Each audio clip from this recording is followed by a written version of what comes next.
마태복음 28장 1절로 10절입니다.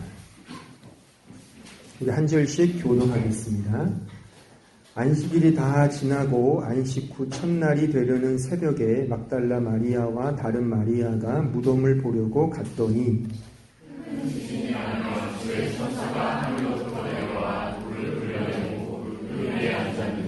그 형상이 번개 같고 그 옷은 눈같이 희건을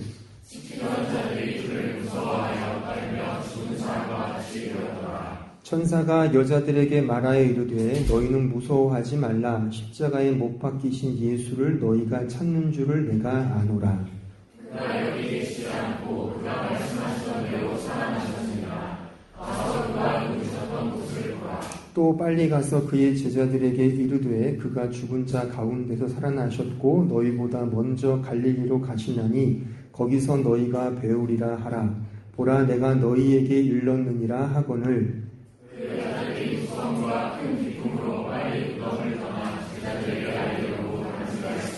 예수께서 그들을 만나 이르시되 평안하냐 하시거늘 여자들이 나아가 그 발을 붙잡고 경배하니 예수께서 이르시되 무서워하지 말라. 가서 내 형제들에게 갈릴리로 가라. 거기서 나를 보리라 하시니라. 아멘. 네, 오늘 본문은 주님께서 부활하신 사실을 보여주고 있는 말씀입니다. 특히 오늘 6절에 보시면 그가 여기 계시지 않고 그가 말씀하시던 대로 살아나셨느니라. 주님의 부활이 하나님의 구원에 대한 아주 그 거대한 한 계획의 예정된 그런 사건임을 우리에게 보여주고 있는 그런 구절의 말씀입니다. 저는 이제 오늘부터 이 마태복음 28장, 이제 마지막 장이죠. 이 한 장의 말씀을 세 주에 걸쳐서 부활 신앙, 오늘이 그 첫 번째고, 그 다음 주 세 번에 걸쳐서 이제 28장을 이렇게 쭉 설교를 할 예정입니다. 그리고 이제 최종적으로 총정리로 한 편 더 하면 이제 오늘을 포함하여 4번을 하면 마태복음 강해의 대단원의 막을 내리게 되겠습니다. 어쨌거나 이제 28장을 저는 그리스도의 부활이라는 어떤 핵심적인 개념을 가지고 설교를 이제 준비를 했는데 그리스도의 부활은 어떤 의미가 있고 그 부활을 믿는 신자에게 주어진 결과는 무엇인가? 이 부분에 초점을 두고 세 주에 걸쳐서 부활 신앙에 대해서 생각해 보고자 합니다. 무엇보다 일단 부활이 있기 위해서는 먼저 죽어야만 합니다. 그렇죠? 왜냐하면 부활이라는 것은 죽음으로부터 부활이기 때문에 죽음이 선행되어야 하는 것은 당연하죠. 그리고 죽기 위해서는 일단 인간이어야 합니다. 그렇죠? 신은 죽을 수 없습니다. 인간만이 죽을 수 있는 거죠. 그러니까 신이 죽어서 부활했다는 것은 신이 인간이 되었다는 것 또한 전제합니다. 즉 성육신이 선행되어야 한다는 말입니다. 또한 성육신의 과정이 전제되기 위해서는 신께서 신이라는 존재가 인간이 되어야겠다는 자기 결심이 또한 먼저 선행되어야 합니다. 신이 인간이 되기 위해서는 포기해야 할 것이 너무나 많겠죠. 그렇죠? 당연히 신은 죽지 않는 존재인데 죽음이라는 그 범주에 자신을 넣기 위한 자기 내려놓음이 있어야 되는 것이고 그것을 신학적인 용어로 자기 비하라고 합니다.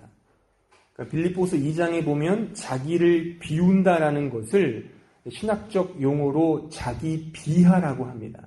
어려운 단어가 아니죠. 자기 비하, 자기를 낮추신다는 거죠. 그러니까 자기를 낮추는 그런 자기 비하의 행위가 전제되어야만 인간이 될 수 있는 것이고, 또한 인간이어야만 죽을 수 있고, 죽어야만 이제 부활이 성립된다 이겁니다.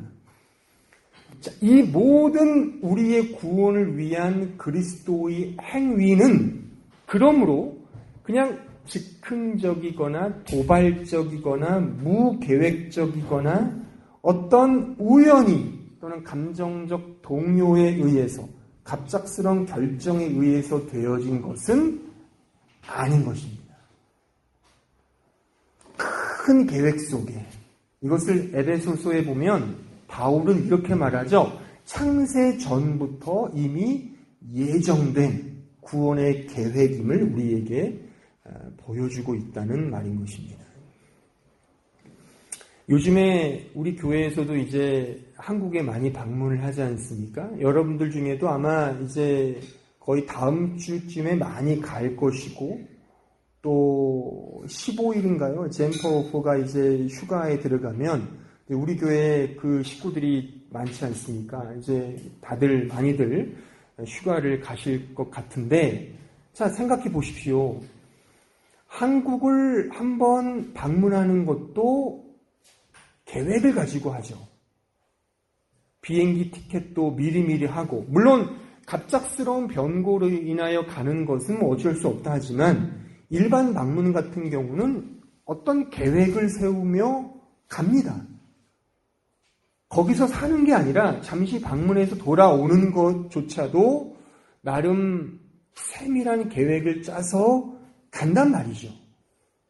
하물며 하나님께서 인간이 되시고 죽으시고 부활하신 것이 그냥 어쩔 수 없이 되었다고 말하는 것은 이게 이치에 맞지 않죠. 결혼해 보신 분은 잘 아실 겁니다. 그냥 아무런 계획 없이 결혼하는 사람은 아무도 없습니다. 냉수 한 사발 떠놓고 결혼하는 것조차도 나름의 계획 속에 이루어지는 것이 사실입니다. 하물며 하나님의 일이 아무런 계획 없이 그냥 즉흥적으로, 도발적으로, 무계획적으로 이루어졌다고는 말할 수가 없는 것이죠. 그래서 성경은 이렇게 말하죠.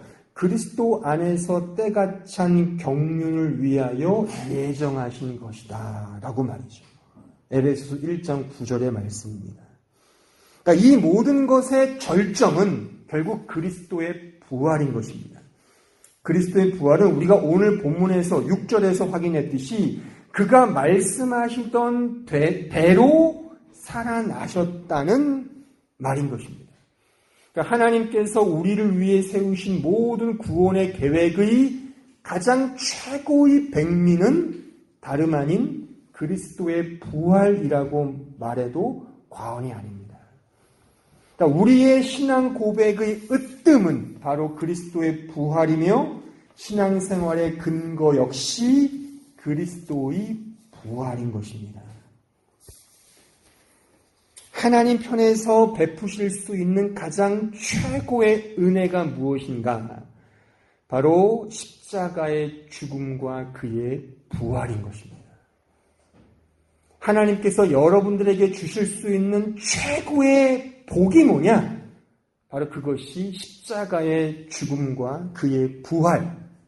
특히 그의 부활은 우리의 승리, 완전한 성공, 최고의 영광과 영예가 바로 그리스도의 부활이라고 하는 사실인 것입니다. 우리가 그렇게도 많이 하나님의 은혜, 하나님의 자비, 하나님의 사랑을 외치는데 그 은혜와 사랑과 자비의 가장 최고의 결정체가 무엇이냐? 바로 그리스도의 부활인 것입니다. 우리가 믿는 신앙의 핵심이 무엇이냐? 바로 그리스도께서 우리를 위해 죽으셨고 우리를 위해 다시금 살아나셨다는 이 사실, 이것이 바로 복음인 것입니다. 이것이 하나님의 은혜요 사랑인 것이죠. 그러니까 성경에 보면 하나님의 은혜와 사랑에 대하여 매우 많은 부분 강조되고 있습니다. 그런데 그 사랑과 은혜의 반대말은 심판과 저주가 아닙니다. 사실 하나님의 심판과 저주는 하나님의 은혜와 사랑의 또 다른 표현이며 또 다른 방편의 방식이라고 말할 수가 있습니다. 이 부분은 차후에 제가 또 한번 좀 설명드릴 때가 있겠지만 어쨌든 그렇습니다. 그냥 하나님의 심판과 저주를 고지곳대로 이해해서는 곤란합니다. 이런 의미에서 하나님의 은혜와 사랑의 반대는 무엇이냐면 바로 인과 율의 법칙인 것입니다. 하나님의 은혜의 법칙의 반대는 인과 율의 법칙, 즉 하나님의 은혜 없이도 인간 스스로의 힘으로 인간 스스로의 노력과 수고가 원인이 되어 어떤 결과를 만들 수 있다는 것, 그 법칙, 그 인과율의 법칙이 하나님의 은혜와 사랑의 법칙의 반대라고 하는 사실을 알아야 합니다. 하나님의 한없는 은혜와 사랑에 의해서 우리는 구원을 얻는 것이고 인생을 살아가는 것임에도 불구하고 내 힘으로 할 수 있다. 하나님의 은혜는 필요치 않다라고 하는 것이 야말로 바로 하나님의 은혜와 사랑의 법칙의 반대인 것이죠. 특히 사도 바울은 이 사실을 은혜와 율법이라는 이 개념의 대조 속에 우리에게 아주 매우 분명하게 설명해 주고 있습니다. 자, 갈라디아서 2장 21절을 보시면 같이 읽어보겠습니다. 시작. 내가 하나님의 은혜를 패하지 아니하노니 만일 의롭게 되는 것이 율법으로 말미암으면 그리스도께서 헛되이 죽으셨느니라.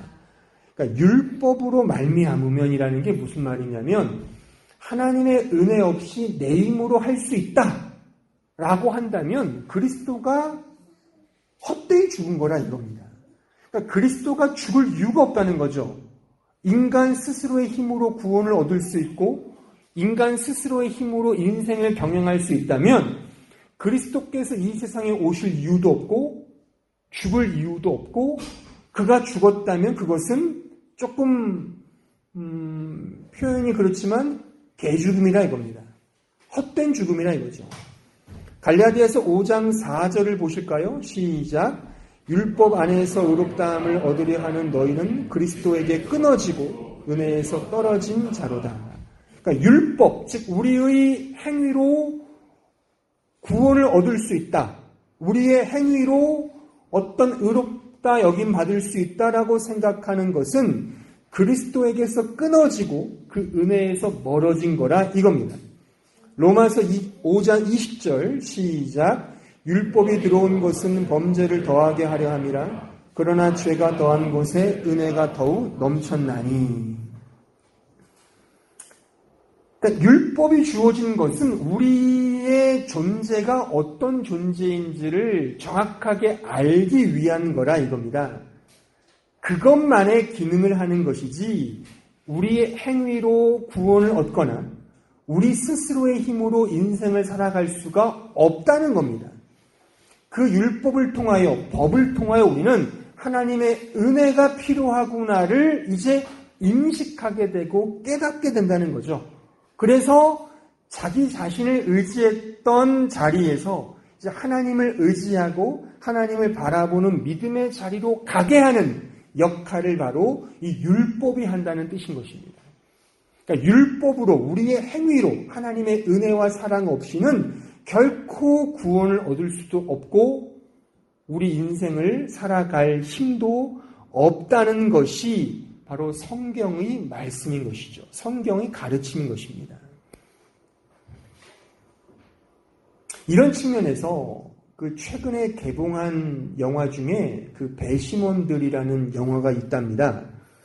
그 영화에 이런 대사가 나온다고 합니다. 그러니까 법은 사람을 처벌하지 않기 위해 있는 것이다 라는 대사가 명대사라고 합니다. 잘 생각해 보십시오. 법은 사람을 처벌하기 위해서 만들어진 것이 아니라 사람을 처벌하지 않기 위해 있는 거라라는 논지인 것입니다. 그러나 이 표현은 법에 대한 그냥 긍정적인 기능만을 설명할 뿐이죠. 그렇죠? 그러니까 사실 그렇잖아요. 어떤 사람이 죄가 있냐 없냐는 사실 법의 판단으로 매길 수밖에 없잖아요. 그러니까 죄가 없는 사람에게 처벌을 하지 않도록 법이 있는 것이고, 하지만 또한 반면에 죄를 지은 사람을 정당하게 처벌하기 위해서도 법이 필요한 거죠. 요즘에는 조금 화두가 지났지만 조두순인가요? 아주 성폭행과 이런 끔찍한 범죄를 저지른 사람이 제가 알기로는 내년에 출소합니다. 내년 말에. 그래서 대통령 국민청원까지 있었다고 합니다. 이 사람은 10년, 징역 10년이 아니라 무기징역을 해달라. 그런 어떤 국민청원이 있었다고 합니다. 그러나 법원에서는 일사부재리의 원칙에 따라서 한 번 정해진 것을 다시금 기소할 수 없다라는 원칙에 내년에 출소한다고 합니다. 그러니까 보십시오. 그런 사람에게 처벌해달라는 것이 국민들의 정서라는 거죠. 그러니까 법이라는 것은 긍정적인 측면에서는 물론 맞습니다. 어떤 부분에 그러니까 사람을 처벌하지 않기 위한 것도 맞지만, 하지만 더 중요한 것은 죄를 지은 사람을 처벌하기 위한 기능도 있다는 것이죠. 이 두 가지 양자가 다 있다는 사실인 것입니다. 자, 그렇다면 하나님께서 우리에게 제시한 율법은 어떨까요? 율법은요, 단지 어떤 사람의 겉모습을 보고 그의 행위만을 보고 평가하는 정도가 아니죠. 그 사람의 내면과 그 사람의 마음과 심지어 그 사람의 양심의 법까지도 저촉을 하게 하는 그런 법의 효력이 하나님이 주신 율법의 가치인 것입니다. 그 가치 앞에 그 누구도 자기 힘으로 어떤 일을 할 수 있다고 말할 사람은 아무도 없다는 거죠. 그래서 율법은 우리에게 죄를 더하게 한다는 그 얘기입니다. 지금 읽었던 이 5장 20절, 로마서 5장 20절의 말씀은 죄가 들어온 것은 범죄를 더하게 한다는 게 그 말인 것입니다. 율법이 들어옴으로, 법이 들어옴으로 우리는 우리의 정체를 알게 되고 우리의 문제가 무엇인지를 알게 된다는 것이죠. 그래서 당연히 하나님의 은혜가 필요하구나로 가게 되는 것이죠. 하나님의 은혜와 그의 사랑의 법칙만이 우리를 살 수 있다. 바로 그것을 우리에게 가르쳐준다는 사실인 것입니다. 그러니까 성경은 이것을 말하고 있고, 그 하나님의 은혜와 사랑의 가장 절정이 바로 그리스도의 죽음과 그의 부활이라고 하는 사실인 것입니다. 성경은 인간이 하나님으로부터 주어진 은혜 없이는 살 수 없는 존재임을 끊임없이 가르칩니다. 인간 스스로 어떤 일을 해낼 수 있는, 인간은 그런 의미에서 도덕적이고 윤리적인 존재라고 가르치는 것은 사실 성경의 핵심적인 가르침이 아닙니다. 핵심적인 가르침이 아니에요. 그러니까 여러분들 보세요. 이 설교나 성경의 가르침은 공자왈, 맹자왈이 아닙니다. 어떻게 이렇게 살자, 더 도덕적으로 살자, 심지어 더 다르게 살자, 그걸 가르치는 게 기독교의 핵심 가르침, 핵심 교리가 아닌 것입니다. 제가 어제 우리 애들이 어떤 유튜브에서 뭘 보길래 저도 이렇게 꼽사리 껴서 좀 봤어요. 그게 뭐냐면, 우주와 과학에 대한 그런 유튜브였어요. 요즘에 우리 어떤 애가 꽂혀가지고 그런 거 조금 보더라고요. 그래서 뭘 보나 이렇게 보니까 그런 얘기예요. 뭐냐면, 왜 인간이 네 발 가진 짐승보다 힘도 약하고 그들보다도 생존 본능이 떨어지는데도 불구하고 왜 인간이 이 만물의 영장이 될 수 있었는가? 이 질문에 대한 과학적 답을 주는 게 그 유튜브의 내용이었어요.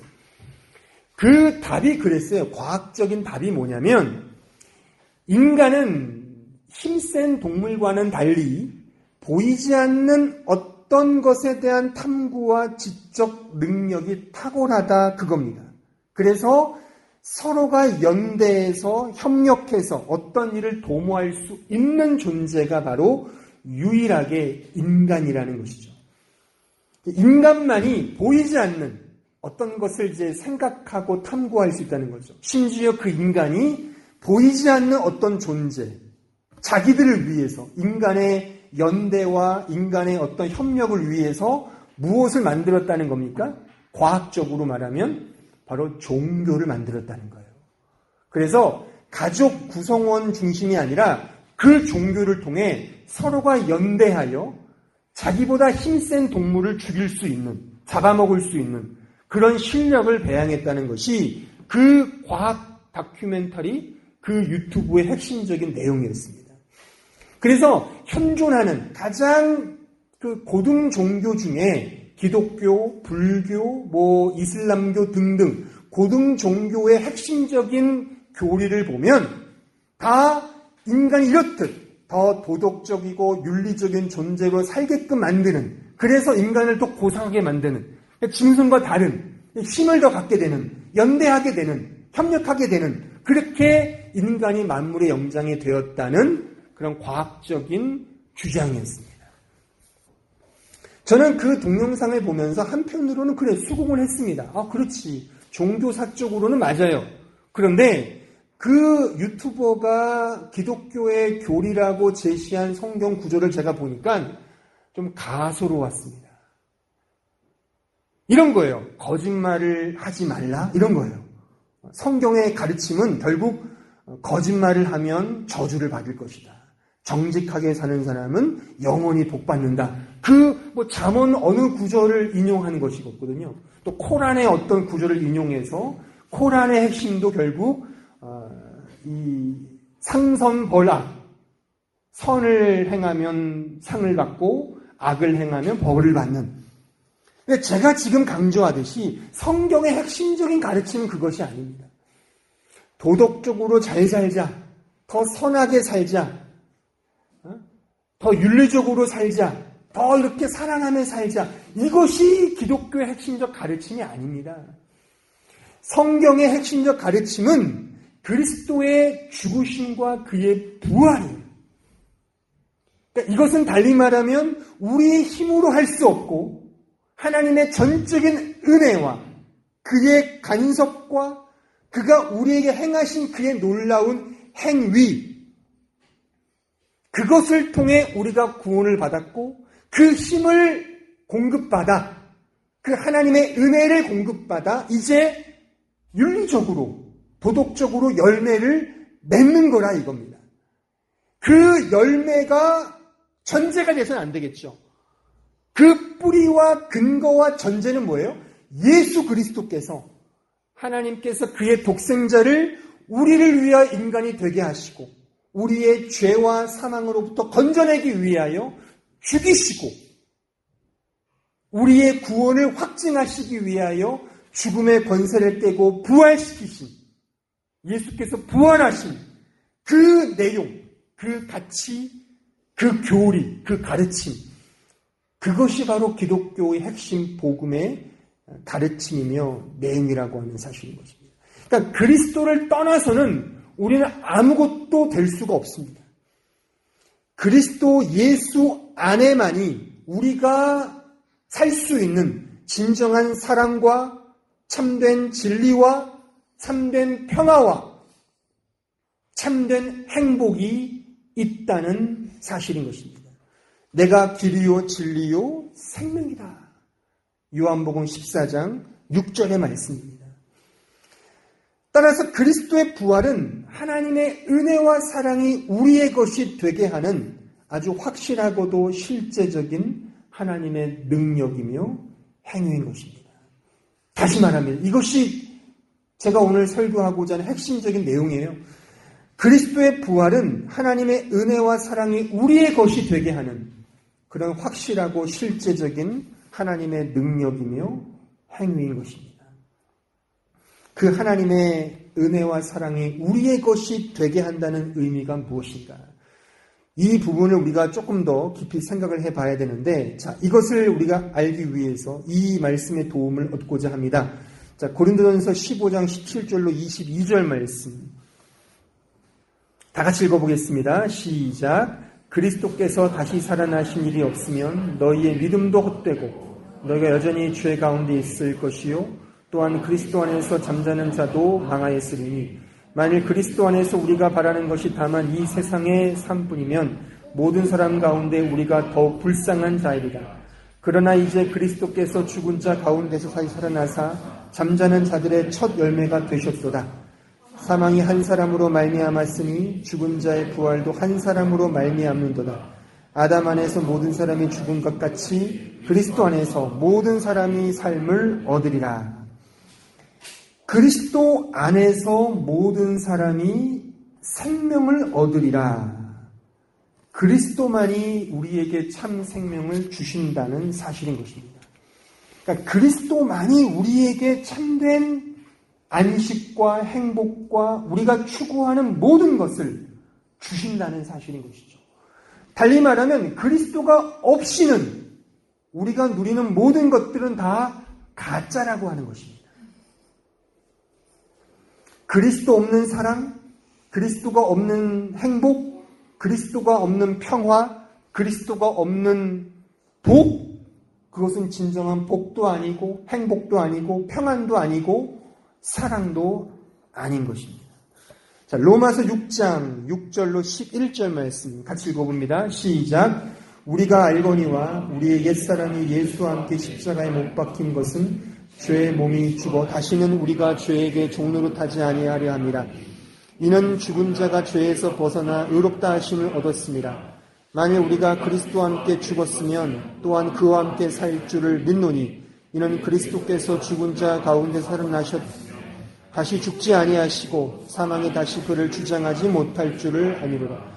그가 죽으심은 죄에 대하여 단번에 죽으심이요 그가 살아계심은 하나님께 대하여 살아계심이니 이와 같이 너희도 너희 자신을 죄에 대하여는 죽은 자요 그리스도 예수 안에서 하나님께 대하여는 살아있는 자로 여길지어다.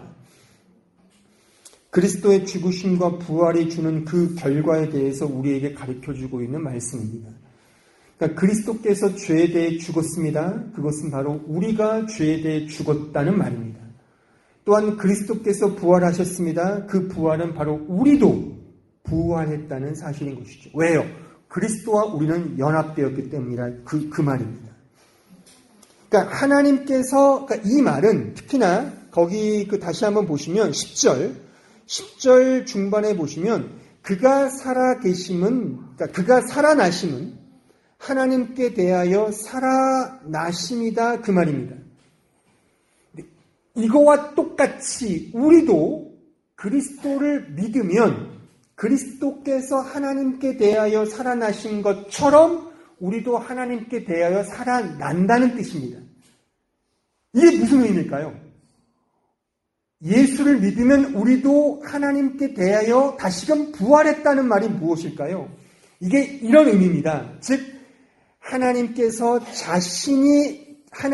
가지신 어떤 것이 우리의 것이 되고 하나님께서 그 안에 계신 그 모든 것을 우리가 누릴 수 있다는 뜻인 것입니다. 하나님이 가지신 것이 우리의 것이 된다는 겁니다. 그게 뭔데요? 바로 하늘에 속한 모든 복, 에베소서 1장 3절에 의하면 또한 생명과 경건에 속한 신성한 성품, 베드로후서 1장 3절로 4절에 보면 나오는 말씀이고 하나님을 따라 의와 진리의 거룩함, 에베소서 4장 24절에 나오는 그것, 그 거룩한 성품, 그 생명과 거룩에 속한 그 성품, 하늘에 속한 신령한 복들, 하나님을 따라 의롭고 거룩한 그의 성품, 하나님의 자비, 예수님의 마음, 성령의 열매, 즉 사랑과 희락과 화평과 오래 참음, 자비, 양선, 충성, 온유, 절제, 이런 열매가 바로 우리의 것이 되었다는 겁니다. 그렇게 하나님 안에 있는 그 내용들이, 그 거룩한 내용들이, 그 영광된 복들이 우리의 것이 되었다는 것이죠. 이것은요, 과거 시제입니다. 될 것이 아니라 이미 그리스도가 부활하시는 것을 근거로 하여 확증되었다는 사실인 것입니다. 자, 생각해 보십시오. 하나님께서 독생자를 우리의 죄를 대신하여 죽이셨습니다. 그리고 당신의 영광을 위해 다시 살려내셨습니다. 이것이 하찮은 일입니까? 중한 일입니까? 생각해 보십시오. 그 일이 하찮은 일이겠습니까? 매우 중한 일이겠습니까? 매우 중한 일이겠죠. 최고의 일이겠죠. 가장 영광스러운 행위겠죠. 그 행위로 말미암아 우리에게 그 영광의 자리에 참여하게 해 주셨습니다. 따라서 신자에게 있어서, 예수를 믿는 신자에게 있어서 가장 복되고 가장 영광된 일이 무엇이겠습니까? 바로 그 하나님의 구원에 참여하는 일, 바로 그것인 것입니다. 이것을 이렇게 성경은 또한 우리에게 증언하고 있습니다. 로마서 8장 32절 말씀 같이 보겠습니다. 시작. 자기 아들을 아끼지 아니하시고 모든 사람을 위하여 내주시니가 어찌 그 아들과 함께 모든 것을 우리에게 주시지 아니하겠느냐. 자기 아들을 아끼지 아니하시고 우리 모든 사람을 위하여 내주시니가, 그러니까 자신의 아들을 우리를 위해 내주신 그 하나님께서 모든 것을 우리에게 주시지 않겠는가. 그러니까 이건 무슨 말이냐면 그 아들을 내어주신 그 사건이 가장 큰 일이라 이겁니다.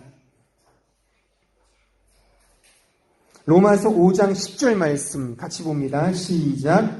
곧 우리가 원수 되었을 때에 그의 아들의 죽으심으로 말미암아 하나님과 화목하게 되었음즉 화목하게 된 자로서는 더욱 그의 살아나심으로 말미암아 구원을 받을 것입니다.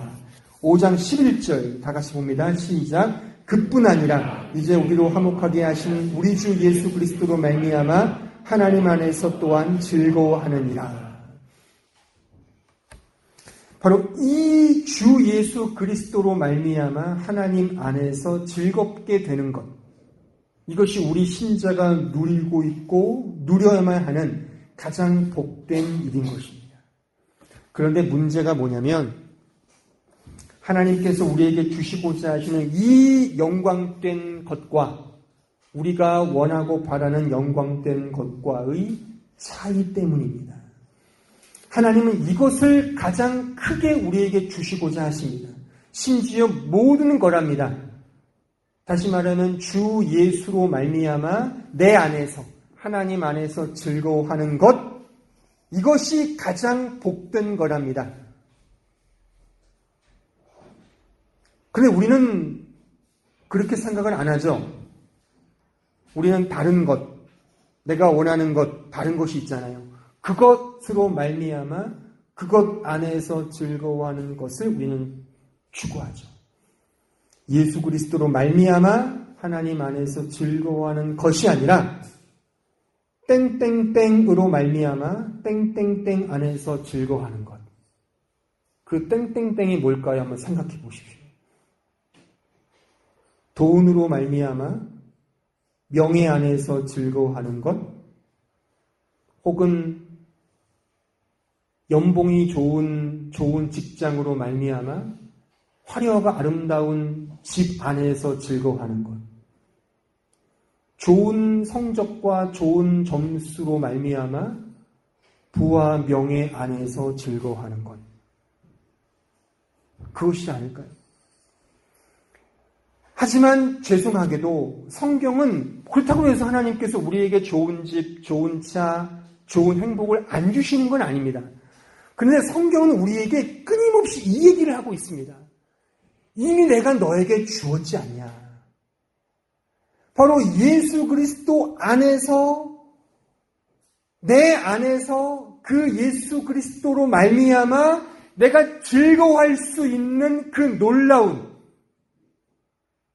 생명과 경건에 속한 신성한 성품, 하나님을 따라 의와 진리의 거룩함, 하늘에 속한 신령한 복, 그것을 내가 주었지 않냐. 뭘 근거할 수 있죠? 예수 그리스도의 죽음과 그의 부활이 확증하지 않습니까? 예수 그리스도의 죽으심과 부활이 이 모든 것들, 내가 속해 있는, 내가 가지고 있는, 내가 너희들에게 줄 수 있는 모든 것들을 다 그리스도의 부활 안에서 그를 죽이고 그를 부활시킨 그 복음 안에서 내가 너에게 다 이미 주었다. 그러므로 너희들은 그리스도 예수로 말미암아 하나님 안에서 즐거워할 수 있다. 여러분들은 기쁨과 즐거움이 있으십니까?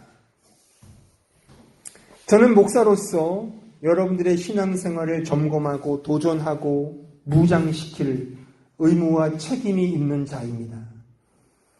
저는 이렇게 도전을 드리고 싶어요. 여러분들, 사랑하는 여러분, 여러분들의 상황과 환경이 어떠하든 그 상황과 환경 속에서 그냥 제가 언젠가 이 표현을 썼듯이 그냥 술에 술 탄 듯 물에 물 탄 듯 살아가지 마십시오.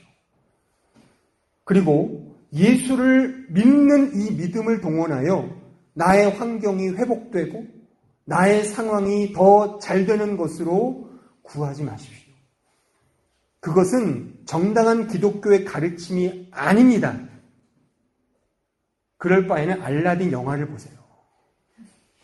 저도 그거 보려고 그래요. 내 진이는 어디 있을까? 진이는 내 와이프 이름인데 진희. 잠이 깨시나요? 중요한 얘기를 해야 되는데 이렇게 또 토를 쳐서 저는 그런 의미에서 도전을 드리고 싶은 거죠. 기독교의 가르침은 그런 것이 그러니까 없다기보다는 중요하게 얘기를 안 해요. 성경을 보세요 한번. 성경 어디를 보셔서 가져와 보세요 저에게. 목사님 당신이 설교하는 내용이 이것이 다르지 않습니까? 제시해 보라니까요. 없습니다. 전혀 없어요. 그러니까 우리가 잘 먹고 잘 사는 것이 예수 믿는 보상이다? 없습니다. 우리가 예수 믿는 보상은 그리스도의 십자가가 맺게 되었다는 겁니다. 아시겠습니까? 그러니까 우리가 늘상 듣는 복음, 그 예수께서 죽으시고 부활하신 그 복음의 결과가 내 것이 되었다. 그러니 우리는요, 우리의 환경과 여건과는 상관없이 그냥 주님 때문에 기뻐할 수 있고 감사할 수 있는 것. 그러니까 오늘 찬양 불렀잖아요. 내 은혜가 족하다 이거잖아요. 그 누구의 고백입니까? 그게 사도 바울의 고백. 그 고백을 언제 했습니까? 사도 바울이요? 자신의 그 가시, 육체 가시가 뭔지 모르지만 육체 가시를 빼내게 하려고 주님께 3번이나 기도했다는 거 아닙니까? 근데 주님의 답이 뭐예요? 내 은혜가 내게 족하다. 환장을 노리시죠. 따지고 보면. 아니, 내 잘 먹고 잘 살기 위해 고쳐달라는 거 아니지 않습니까? 나 명색의 사도인데, 나 명색의 목사인데, 이런 가시를 갖고 목회해 보십시오. 성도들이 우습게 봅니다. 그러니 좀 이것만이라도 고쳐주시면 좀 제가 하나님의 복음을 더 잘 전할 수 있지 않습니까? 라는 그런 어간에 기도했단 말이에요. 그래도 주님 말하는 거예요. 내 은혜가 이미 족하지 않냐? 너 예수 믿지 않냐? 너 그리스도의 복음을 믿지 않냐? 그러면 내가 다 준 거야. 이겁니다. 그러니까 이걸 우리에게 좀 냉정히 적용해 볼까요? 좀 죄송하지만 우리 학생들 여기 오셔서 입시에 낙방할 수 있습니다. 주님의 응답이 뭔지 아십니까? 내 은혜가 좋겠다. 아니 그런 무슨 그런 섭섭한 말씀을 왜 안 되는 거예요? 저는 내 응답은 내 은혜가 내게 좋겠어. 좀 자식들 먹고 살 만큼 돈을 주셔야 하잖아요. 왜 이렇게 굶깁니까? 내 은혜가 내게 좋겠어. 내 인생은 왜 이렇죠? 왜 이렇게 늘 외롭고 힘들죠? 좀 뭔가 좀 화끈하게 보여주세요, 하나님. 주님의 답은 이것입니다. 내 은혜가 내게 좋겠어. 그 은혜가 왜 족한 겁니까? 이겁니다. 내가 너희들 다 줬다. 예수 그리스도 안에서 내가 이미 그를 죽였고 내가 그를 부활시켰어. 내가 하늘에 속한 모든 복을 내가 너에게 줬어. 성령을 통해 주었고 너희는 이제 죄의 자식이 아니라 생명의 자식이야. 내 자식이야. 그러니까 그걸 우리가 주겠다는 거죠. 그거 안에서 그러면 기쁘실 수 있습니까? 근데 우리는 그렇지 않잖아요. 잠깐 우리는 이것은 그냥 옵션이에요. 그 이상의 뭔가. 그게 뭐예요? 그게 말하자면 세상의 복. 세상의 어떤 성공, 명예, 근데 그것이 성경에 주는 약속은 아니라는 겁니다. 제가 이 동일한 요한복음 8장 30일을 가지고 제가 주일학교 오늘 설교했어요. 너희들에게 불만이 뭐냐? 어떤 애가 그래요. 점수가 낮으면 불만이 생겨요. 제가 이 말을 드렸어요. 그 아이에게. 야, 점수가 안 좋은 거는 좀 불만할 수 있지만, 하지만 하나님이 너에게 뭘 주셨냐? 하나님이 당신의 생명을 주셨지 않냐? 그럼 다 주신 거다. 다 주신 거다. 생명이 귀하냐? 그러니까 점수가 귀하냐? 하나님의 생명이 귀하냐? 동일한 제가 도전을 드리고 싶어요. 여러분들에게 어떤 상황, 지금의 어떤 현실이든지 물론 각자에게 중요할 수 있어요. 제가 문제를 이렇게 낮추게 보거나 좀 중요하지 않다고 보는 게 아니에요. 다 중요합니다. 하지만 우리 믿음이 있다는 신자의 확신은 뭡니까? 그러한 문제조차도 하나님이 주신 그 놀라운 사랑, 그 놀라운 은혜에 비하면 낮게 볼 수 있는 그런 가치관, 그런 세계관, 이게 믿음이 아닐까요? 그래서 히브리서 11장은 뭐라고 말하고 있습니까? 믿음은 바라는 것들의 실상이요 보이지 않는 것들의 증거다. 이겁니다. 그러니까 우리는 지금 보이는 것에 현혹되고 있죠. 참 비교하면서 말이죠. 누구는 잘 되고 나는 못 되니까 왜 난 이런 모양이야? 라는 것이죠. 믿음은 그런 것이 아닙니다. 이미 그리스도의 십자가 안에 다 들어있습니다. 다 들어있습니다. 그 안에서 즐거워하고 감사하고 기뻐할 수 있는 것입니다. 이렇게 할 수 있는 것은 하나님께서 우리를 위해 모든 것을 이루셨기 때문입니다. 모든 것의 모든 것 되시는 하나님이 내가 믿는 하나님이에요. 그 모든 은혜를 이미 그리스도 십자가 안에서 우리에게 주신 것입니다. 사랑하는 여러분, 말씀을 마무리 짓겠습니다. 하나님은 우리 모든 것의 모든 것 되시는 분이십니다. 우리를 위해 모든 것을 해 주셨습니다. 그 모든 것의 핵심이 뭡니까? 바로 십자가입니다. 우리를 위하여 아들을 죽이셨고 우리를 위해 예수께서는 부활하셨습니다. 그래서 하늘에 속한 복과 그 생명과 경건에 속한 그 신성한 성품을 또한 하나님을 따라 의와 진리의 거룩함을 우리의 것이 되게 해 주셨습니다. 이것이 성경이 말하는 최고의 복이며 보상이며 영광이며 우리가 누려야 할 영예로운 자리인 것입니다. 이걸 누리십시오. 이걸 누리십시오. 다른 세상의 것들 주시면 감사하죠. 하지만 그것이 없다 하더라도 주님 때문에 감사할 수 있고 주님 때문에 기뻐할 수 있는 것, 그것은 우리 신자만이 누릴 수 있는 최고의 영광임을 기억하시고 믿음으로 모든 것 되시는 주님을 바라보시면서 날마다 그 주님과 동행하시는 신실한 믿음의 종들이 되기를 진심으로 바랍니다.